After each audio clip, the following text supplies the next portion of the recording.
Hey everyone, welcome back to CryptoCache. Thank you again so much for joining me here. Hope you're having a great day. Thank you again to my community and everyone for being an awesome part of my life. Just want to start with that and say thank you so much. I get a lot of good feedback here recently and it's really a compliment. So appreciate that. Glad I'm making a difference for you as well. And comment below. You can make a difference for me, more importantly, by just liking the video. Honestly, just do that every time. But we'll be top of the charts in no time. Just kidding, it's going to take a lot more than that, but still, cool thought, right? Bitcoin, 54% in 3 days. Solana, 4% in 5 days. That was mostly just saving a short that got a little out of hand. And of course, AVAX, 33% in 2 days. No, 1 day, 5 hours.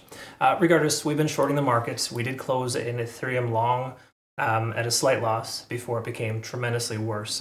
Ethereum just dumped hard today. So super glad we caught that before it was too late. Got out early. And if we do take a look here at Solana, we have a few things to talk about. First of all, we got to talk about this fair value gap on the 4 hour. Strong chance we're going to see a slight relief rally here. Potential also for Bitcoin. We also want to verify too that this LA wave is invalidated, which is all the more reason why you don't trade solely on one theory. I need to reiterate that and reaffirm it because some people put too much focus on that, and it's best to blend your analysis with multiple timeframes and multiple indicators, but not getting too out of control. I mean, really, I mostly just use 5 or 6 indicators across a few different timeframes and just look for confirmation. That's what we're going to look at here today. But the truth is, there's not going to be a lot of confirming factors. Really, just bearish divergence is going to be all over. It's going to be printed everywhere.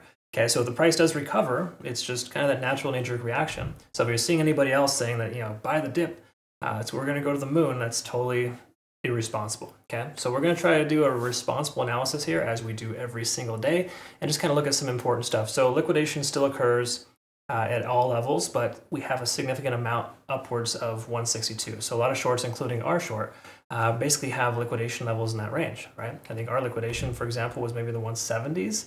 Depending on what kind of liquidation leverage you use. We prefer 5x leverage trade. That was a 6x leverage trade for Solana, and I generally only 10x leverage Bitcoin and Ethereum.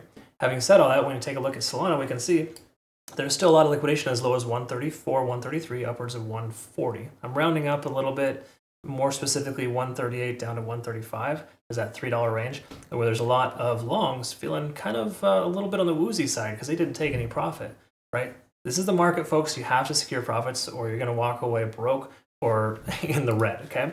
This is not the kind of market to be greedy. I don't care who you ask.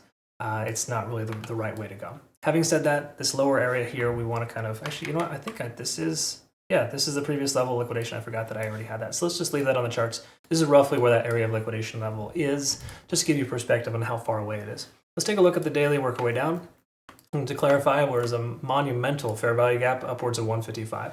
You got to recognize fair value gaps are eventually filled. They're not filled right away. We also saw this to identify this, and I sent this out on my Twitter, Telegram, and Discord.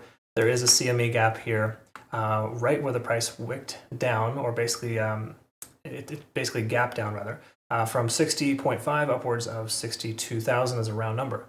That, in conjunction with Solana having such a large fair value gap here, with this daily candlestick gapping up so quick and so fast, or gapping down rather, however you want to look at it, it moved really quick. We can see here, of course, that there's a lot of value left to be taken. Okay? So again, those shorts are going to need to get, the longs are going to fight back, so to speak, and there's some profits that still need to be taken. All that being said, that doesn't mean it's going to happen right away. Just know that's a thing, and I wouldn't be surprised if we see the price recover to fill that gap and potentially pull back, or just in general, that's swept much later down the road after the price continued further down. Bitcoin has a lot of divergences, and there's no reason for us to expect the price to bounce off 59,000 or 59.5. In fact, 60.5 is a key level resistance, and it's just important to recognize that we're on the wrong side of the tracks, okay? You don't take longs into that. It makes 0 sense. We wait for confirmation. I don't care if you miss an awesome breakout. You do not jump in and FOMO in situations like this. I recognize adding to your spot bag is a different story. Perhaps consider that. But once more, that's just kind of the foundation of what you should do as a trader. Be responsible and stop being, I guess the opposite. What would that be? Irresponsible? Anyways, let's take a look here. We can see that 143 is that low level of point of control. We compare that here with this range, and we can see that's below, right? So liquidation is well below this point of control. We do have a solid chance of seeing some support here soon. Okay, there's no doubt about that. I think the only thing that would cause the price of Solana to pull back further would be Bitcoin dumping further. Now, again, I talked about that earlier today in my analysis. If you saw that, I was expecting 150 as a better case scenario, and 147 was the best case, this 0.618 fib level that's pretty much not holding at all.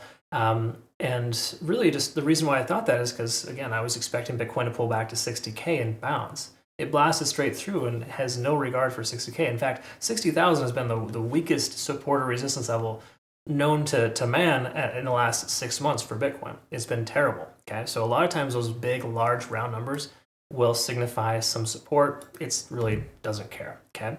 Again, is it the market that we're in now, or is it just that that's no longer a thing? It's hard to really speculate, but the key takeaway here is that Solana is moving to the beat of Solana, or Bitcoin rather, and it's moving down with it, all right? So as soon as you identify that, the better. I don't care if you're a Solana fanatic and you've got 5 billion Solana at 20.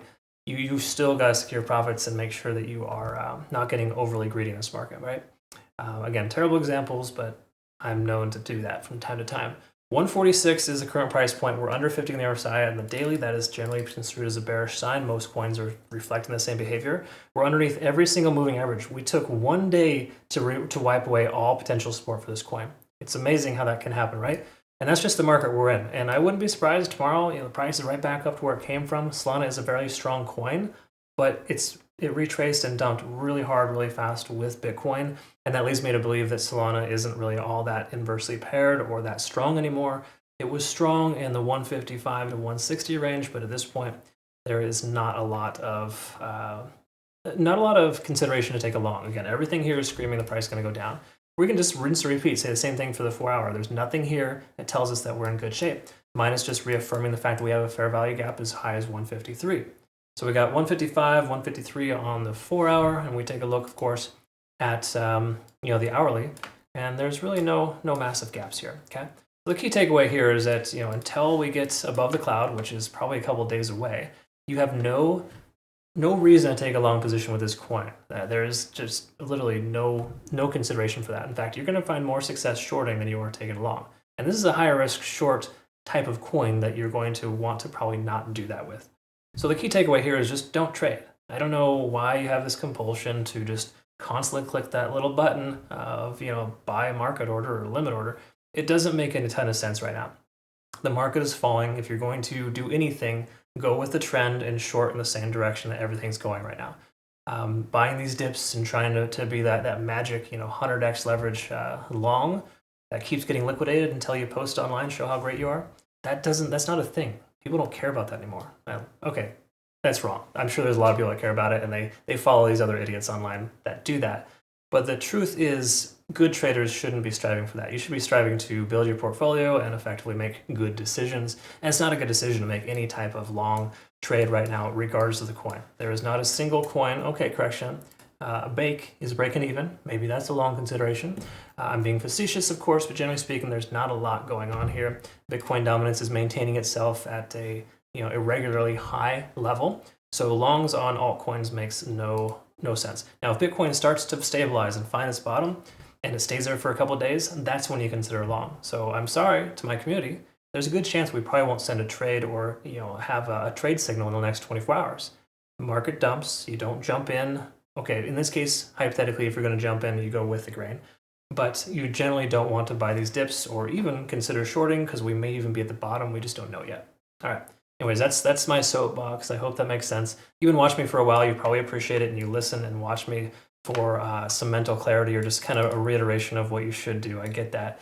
And I'm thankful that I play that role in some people's lives. But if you're new to the channel and you're watching, you're like, man, this guy's full of crap, maybe watch a few more videos just to make sure it sinks in, because you've probably been watching the wrong people for too long, and you're jaded, right? Jaded in the wrong way. Hopefully we can change that, and my goal is to help you become a better trader, so whatever way, shape, or form I can do that, I hope that I've found the benefit for you. Do me a favor before you part ways, hit the like button, comment below. I'll go ahead and post our Telegram, Twitter, and Discord playout chart here. They look something along these lines here, just so you can kind of get perspective on the things that we look at and ensure that you understand what it is I'm thinking for the next steps. Okay, it's all available for you there. I appreciate you watching. Oh, last thing too, we have a lot of new community members. Please read through our signals guide so you understand how to operate with my trade signals, because they are structured different than you might think. It's not just a buy low, sell high scenario. There's a lot of intricacies. And again, same thing with trade alerts too. These are really good to know because these are things that I'm sending out prior to taking a trade. So you'll understand specifically what I'm looking for when I take these trades, and maybe good entry or exit targets too if you don't really feel too comfortable. All right, thanks again. We'll look forward to seeing the next one. Be safe out there. Have a good rest of your night.